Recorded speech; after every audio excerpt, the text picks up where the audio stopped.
Hi friends, good morning and welcome back to my channel. আমি শ্রী, আশা করি তোমরা প্রত্যেকেই ভীষণ ভালো আছো, সুস্থ আছো। আর আজকে হচ্ছে আরও একটা হলিডে। আর এখানে দেখতে পাচ্ছ সকাল সকাল জিৎ কিন্তু চিকেন নিয়ে চলে এসেছে। যেহেতু আজকে হলিডে, তো বুঝতেই পারছো হলিডে মানেই হচ্ছে একদম চিকেন মাস্ট। এখানে সবজি আমার অলরেডি কাটা হয়ে গেছে। এখানে বেগুন আছে, বেগুনটা আজকে দুপুরে ফ্রাই করব, সেই জন্য এখানে পটল কেটে রেখেছি আর আলু আছে। পটল আর আলু দিয়ে সবজি হবে কালকের জন্য।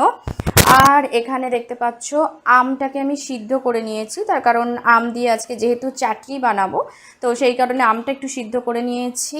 আর এখানে পেঁয়াজ আর রসুন আমি কেটে রেখেছি, আদাটা এখনও কাটা বাকি, তো আদাটা কেটে নেব তাহলেই হয়ে যাবে। আর এখানে এই যে দেখতে পাচ্ছ চিকেনের জন্য জল অলরেডি ফুটে গেছে, একটু বেশিই ফুটে গেল। আর এই যে চিকেনটাও এখানে রাখা রয়েছে, এখন এটাকে আমি ধুয়ে ক্লিন করে নিই। তো চলো ফটাফট করে নিই, আর তোমরাও কিন্তু ব্লগটাকে কন্টিনিউ করতে থাকো।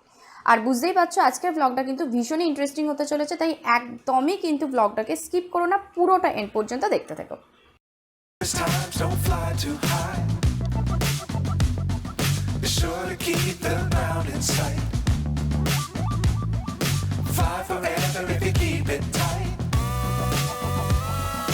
Love the world, but keep the sky on your mind.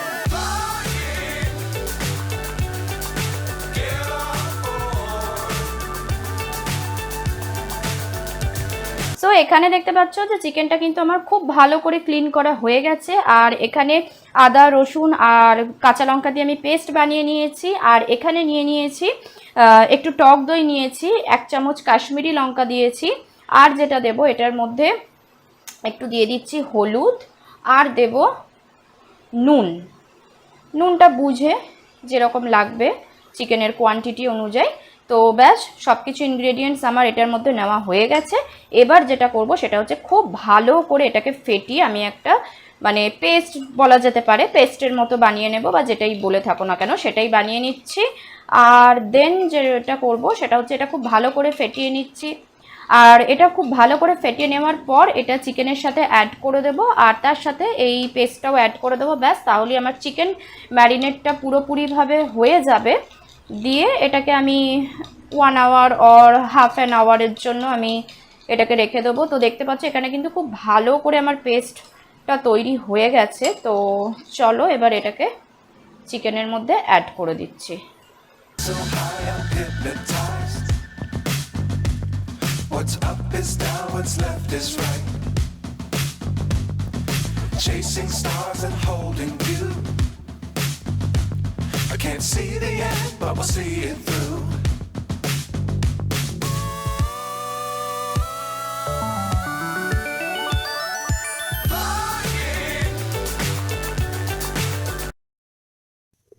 এখানে দেখতে পাচ্ছ পেঁয়াজগুলো খুব ভালো করে ফ্রাই করে নিয়েছি, একদম লাল লাল করে। তার কারণ আজকে পেঁয়াজটাকে আর পেস্ট করে দেবো না, আজকেও আমি আগের দিনের মতোই পেঁয়াজ ফ্রাই করেই চিকেনটা বানাবো। সো দেখতেই পাচ্ছ তোমাদের সাথে গল্প করতে করতে কিন্তু আমার চিকেনটাও কড়াইতে দেওয়া হয়ে গেছে।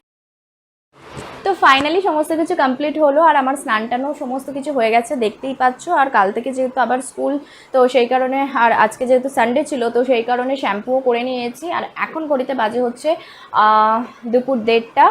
রান্নাবান্না সমস্ত কিছু কমপ্লিট। আর আজকে সকাল থেকে ওয়েদারটা যেরকম ছিল সেটা হচ্ছে মানে রোদ ছিল, মেঘলা ছিল কখনো, তো এরকমই মোটামুটি। তো এখন যে সিচুয়েশন, এখন হচ্ছে একদমই মেঘলা হয়ে গেছে। তো বৃষ্টি হলে তো ভালোই, বাট দেখা যাক কি হয় আলটিমেটলি, সেটা তো আগে থেকে মানে বোঝা যায় না। তো এনিওয়েজ এখন ওয়েদারের কি কন্ডিশন, চলো তোমাদের সাথে একটু বাইরের ওয়েদারটা শেয়ার করে নিই, তার কারণ দেখতে ভীষণই ভালো লাগছে। তো এই যে দেখতেই পাচ্ছ আকাশে মেঘও আছে, আর বেশ সুন্দর একটা হাওয়াও দিচ্ছে হালকা হালকা। এই যে বেশ ভালো লাগছে বাইরেটা দেখতে, কিন্তু মানে আমার তো খুব ভালো লাগে এরকম জানালা দিয়ে আকাশ দেখতে দাঁড়িয়ে দাঁড়িয়ে, খুবই ভালো লাগে। তো তোমাদের কেমন লাগে চাইলে কিন্তু তোমরা জানাতে পারো।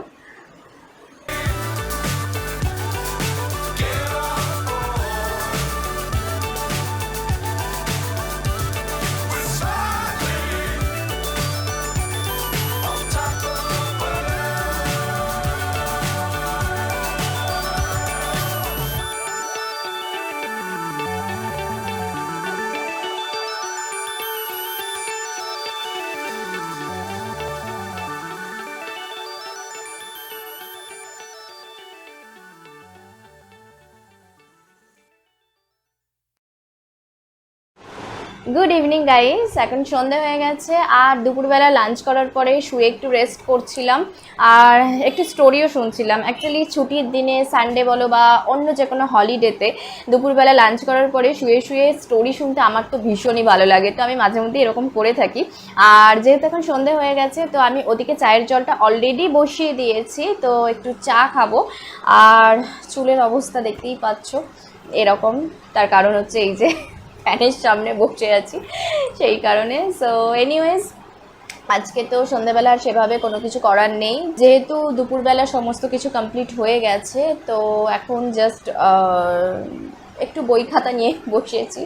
অ্যাকচুয়ালি কালকে স্কুল আছে, যেহেতু স্কুলের একটু কাজ আছে, নিজের টুকটাক বেশ কিছু কাজ আছে, তো সেগুলো নিয়েই বসেছি। অ্যাকচুয়ালি সন্ধ্যেবেলার টাইমটা আমি একটু বই খাতা নিয়ে বসি, তার কারণ আমার ভীষণ ভালো লাগে। শুধুমাত্র যে টিচিং প্রফেশনে আছি বলেই বইটা নিয়ে বসতে ভালো লাগে সেটা না, অ্যাকচুয়ালি হয় না, এক একজন মানুষের এক এক রকম হ্যাবিট থাকে, তো সেটাই। তো মাঝে মধ্যেই আমি একটু বই খাতা নিয়ে বসি, ভীষণ ভালো লাগে, বেশ একটা রিল্যাক্স ফিল হয়। তো এনিওয়েজ চলো এখন ওদিকে গিয়ে চাটা দেখি। সো দেখতেই পাচ্ছ চা নিয়ে তো বসে গেছি, আর চায়ের সাথে কিন্তু আজকে একটু ভুজিয়াও আছে, বেশ ভালো লাগে মাঝে মধ্যে খেতে, সেই কারণেই। তো এনিওয়েজ দেখতে দেখতে কিন্তু ডিনারের টাইমও হয়ে গেল। সো এখানে দেখতে পাচ্ছ আজকের ডিনারে তো রুটি আর চিকেন আর জিত্ত ভাত খায়। সো চলো এখন ডিনারটা করে নিই, দেন কথা হচ্ছে। Fly forever if you keep it tight. Love the world but keep the sky on your mind. তো ফাইনালি সমস্ত কিছু কমপ্লিট হলো, আর দেখতে দেখতে এখন রাত 10:30 বাজতে চললো। সো বুঝতেই পারছো শোয়ার টাইম অলরেডি হয়ে গেছে। সো চলো আজকে ব্লগটা এখানে এন্ড করছি। ব্লগটা কেমন লাগলো সেটা জানিও, ভালো লাগলে like share and subscribe. So চলো আজকের মতো টাটা অ্যান্ড গুড নাইট, দেখা হচ্ছে নেক্সট ব্লগে।